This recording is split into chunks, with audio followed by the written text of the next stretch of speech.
Hi everyone, welcome back. And we're going to read some more from Roll With It by Jamie Sumner. And in our last chapter, Ellie and her mom went to church with Ellie's grandparents.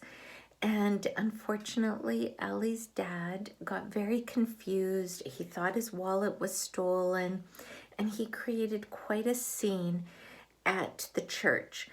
And when he realized that he was just confused, it was very upsetting for him.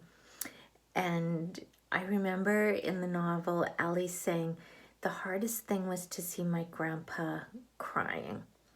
And so we will read and see how the family is doing. And our next chapter is called Merry Christmas. Dear Mr. Pepin, may I call you Jacques?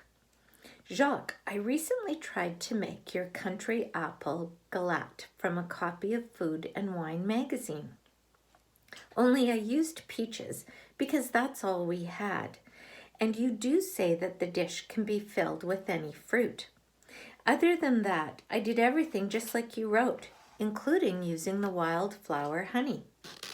And so I was wondering, since I respect you very much as a chef and like the idea of a dessert that is both beautiful and rustic, why did mine turn out so soggy? Was it because the peaches were frozen? Did I not cut the butter small enough into the dough? Sorry about the butter thing if that was it. Sometimes my arms get tired from all that rolling and kneading. I wouldn't bother you with this under normal circumstances, but I am hoping to be a professional baker one day, sir, and so I'd like to get this right. Also, my family could really use a pick-me-up, and I'm trying to find the perfect thing. Your fan and fellow baker, Ellie Cowan. The thing about fighting with family is that you can't get away from them. You're stuck until it's fixed or broken for good. Mom and Maymay didn't say a word to each other when we got home last night, and Grandpa had forgotten the whole thing happened by the time we pulled down the gravel driveway. So basically, Merry Christmas to all this morning. It's cold and gray and brown. So much for a white Christmas. Mom has to help me every time I go to the bathroom here, which is just humiliating. But the trailer bathroom is tiny, like an airplane bathroom tiny. My wheelchair doesn't even fit through the door. Turn on the water. Oh, Allie, I'm not listening. Turn on the water. All right. There's nothing like sitting on the toilet with your mom 1 foot behind the sliding door. Did I mention all the doors in this house slide? The whole place might as well have shower curtains for doors because you can hear every footstep, every cough, and every visit to the toilet. This is why it's not a good idea to fight with people living in such close quarters. Will you bring in the bath chair? This is another thing I cannot do here by myself. Mom has to lift me naked, like a baby, into the tub and Velcro me to a bath chair, which is basically exactly what it sounds like. A chair I sit in the tub with a seatbelt so I don't slip down in the water. It runs on batteries and I flick a switch and it lowers me in like a giant Easter egg. At home I can at least get myself into the tub, even if sometimes I need help getting the straps fastened. But none of these days will get a real handicap shower that I can roll straight into and wash myself. It's a tiny thing no one else thinks about, the privilege to wash yourself without help. When you're like me, you get used to seeing your body as a separate thing. Leg 1, leg 2, muscles and hair and a heart that beats. It makes it all a little less embarrassing when people are always putting their hands on you. Once I'm strapped in, Mom leaves me to it. I hear the floors creak when she walks back to our bedroom. She's hiding from Mama. I soak. Soaking in the tub is almost my favorite thing, second only to baking. The heat and the water stop my legs from aching. You'd think my legs would never get sore, seeing how little I use them, but they do. I lean the chair back as far as it will go and let my ears sink under my toes while my toes float up. Now the world is an ocean and I'm weightless, and it doesn't matter that I can't walk because I can swim. You smell like bubble gum. Mamie's in the kitchen when I come in after the bath. She's making some sort of egg casserole that is 9/10 sausage. It's the only body wash you had. She pauses with her spatula in the air. It drips eggs onto the counter. Did you find it under the sink? That must be from when you were a baby. She sniffs me again, though. Nice. Thanks. She hands me cups to fill with orange juice. Mom walks past us right on through to the back door and outside. We came because we wanted to help you, you know, I say once the door clicks shut. I know, Al. We came because you need help. Mamie turns her back to me. She lets out a quiet sigh.